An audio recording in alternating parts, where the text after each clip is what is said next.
Imagine a conscious contact with God so strong that no matter what you are doing or not doing, that no matter what your kids are up to or not up to, and that whether you've got the person of your dreams or they're just not cooperating, that you are happy, content, and at peace. A space where everyone else's thoughts, attitudes, and actions are beautiful and exactly as they are supposed to be. Well, this is the space where I like to play. My name is Misha Z, and this is today's Bitch Slap.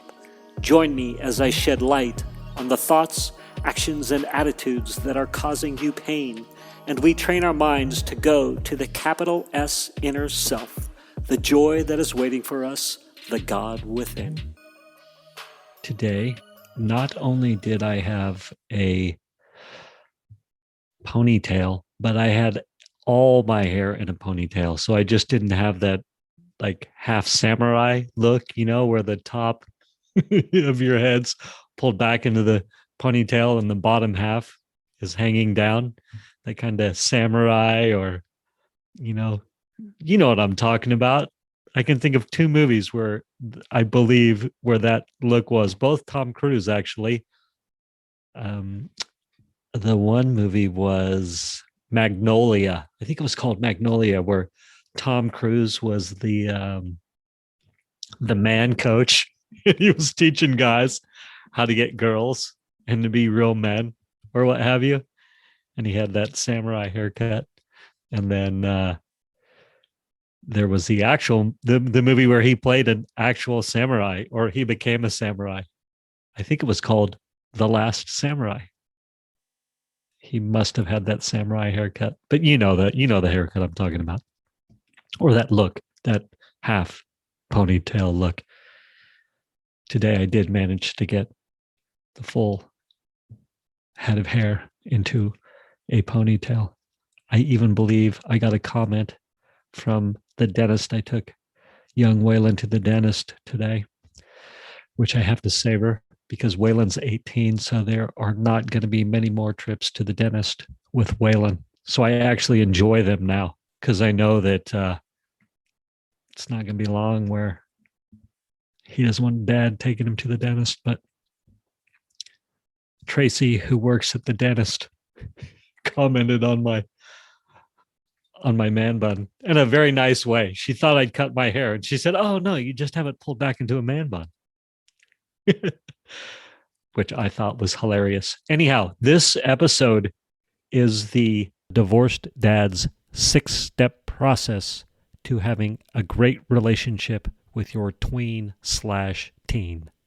Again, the divorced dad's 6-step process to having a great relationship with your tween/teen. So I have,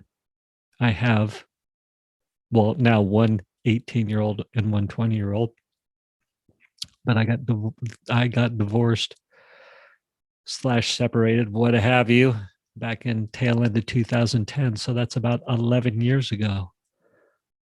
So my boys were heading towards tweenage. But anyhow, when they were, right when I got divorced, around that time, and I'm sure many dads feel this way, that they are distant. Their young boys are perhaps distant from them. And I would think, gosh, I wish my kids would tell me what they were thinking, things like that. And I had an epiphany, which is step one. Step one of the divorced dad's 5-step process to having a great relationship with your tween/teen. Step one, talk to them about what you are thinking.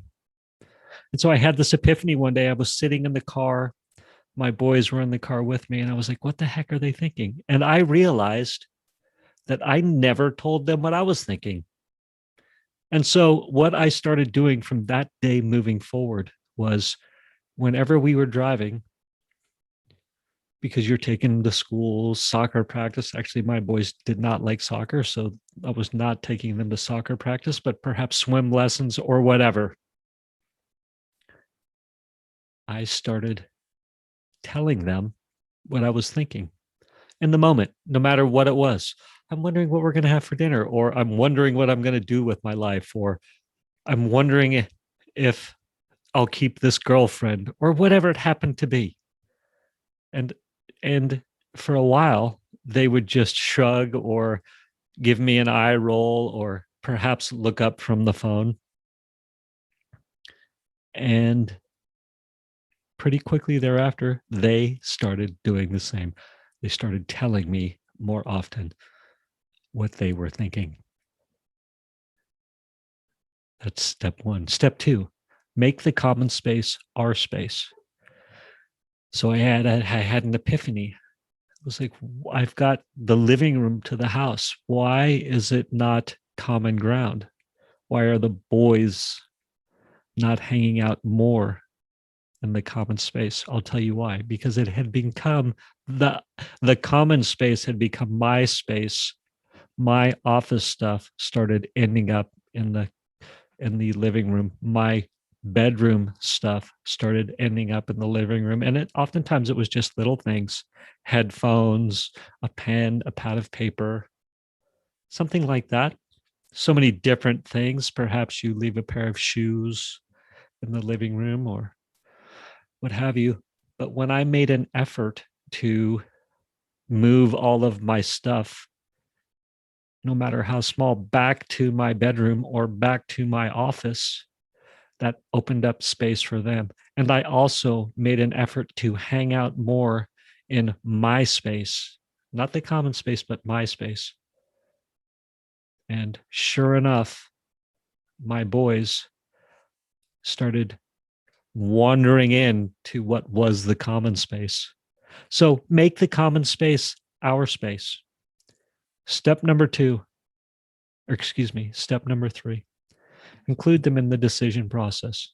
I understand much of this will go against many dads or what many people think, but you know what? I don't care. It's what worked for me and my boys. And my relationship with my boys feels pretty good. So this is what worked for me. You may do whatever you want. You may keep your ideas to yourself, your thoughts to yourself. You may make your space, the common space, your space because you're the provider. Do whatever you want to do. It's fine with me. Anyhow, include them in the decision process. So, for example, when I was going to jump in the 2CCX mastermind coaching group 7, 8, 9 months ago, whatever that was, I've lost track. I included Waylon in the decision making process. Cooper had moved out by then. This is one example. Waylon, this is what I'm thinking about doing. This is what's going on. I'm thinking about committing a lot of time to this new project. How do you feel about that? Waylon, I'm not going to be as available as I was. Are you okay with that?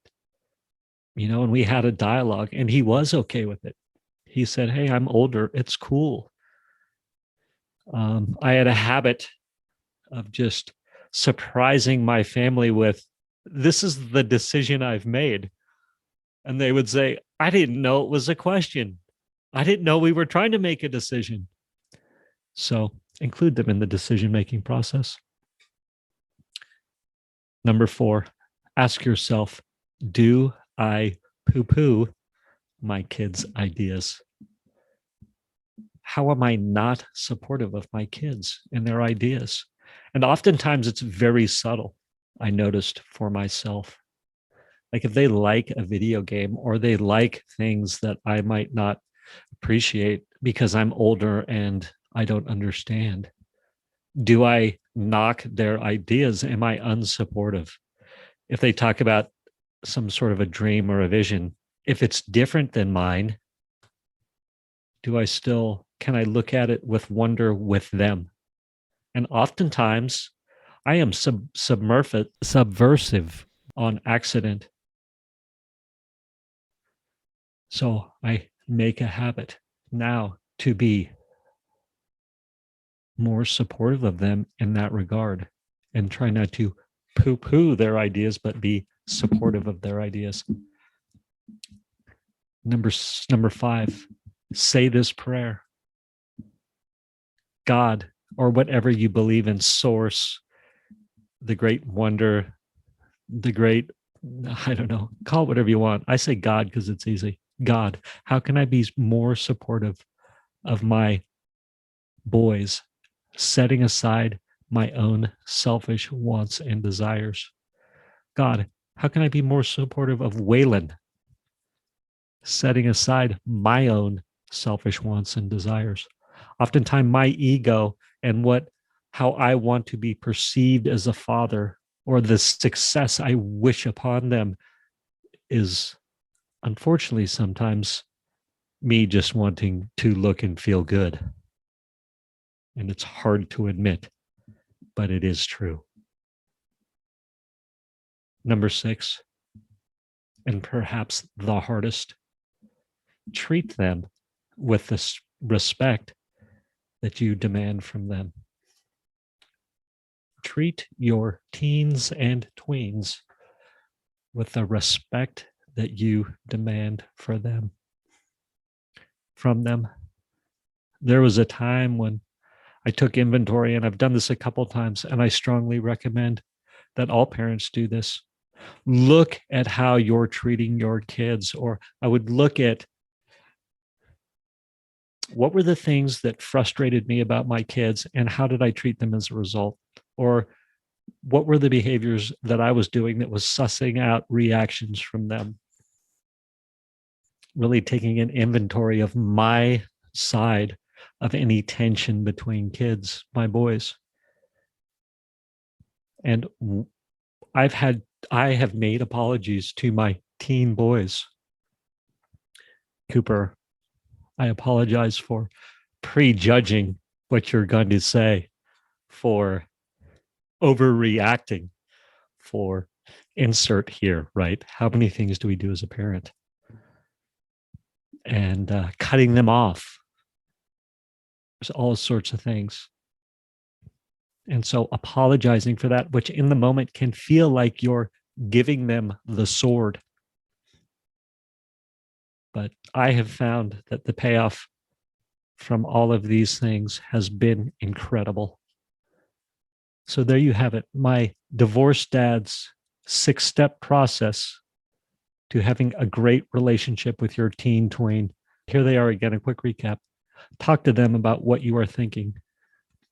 2, make the common space our space. 3, include them in the decision process. 4, ask yourself, do I poo-poo their ideas? I'm wondering if there's that little pop because I'm speaking into the microphone funny. Number 5, say this prayer. God, how can I be more supportive of my sons, setting aside my own selfish wants and desires? Number 6, treat them with the respect that you demand from them. There you have it. May your relationships with your kids be rich and beautiful. Thank you for spending time with me today. As someone who is committed to growth and service to this world, I so appreciate your willingness to come with me, go within, and serve our world through change. If you found value in this podcast and you know someone who can use this message, share this episode with them. Share it so our mission can be achieved one episode at a time. And of course, subscribe so you can hear more. And lastly, for more resources on what has helped me on my journey and can help you on yours, go to belove.media/resources. That's BELOVE.media/resources. Thank you again for listening.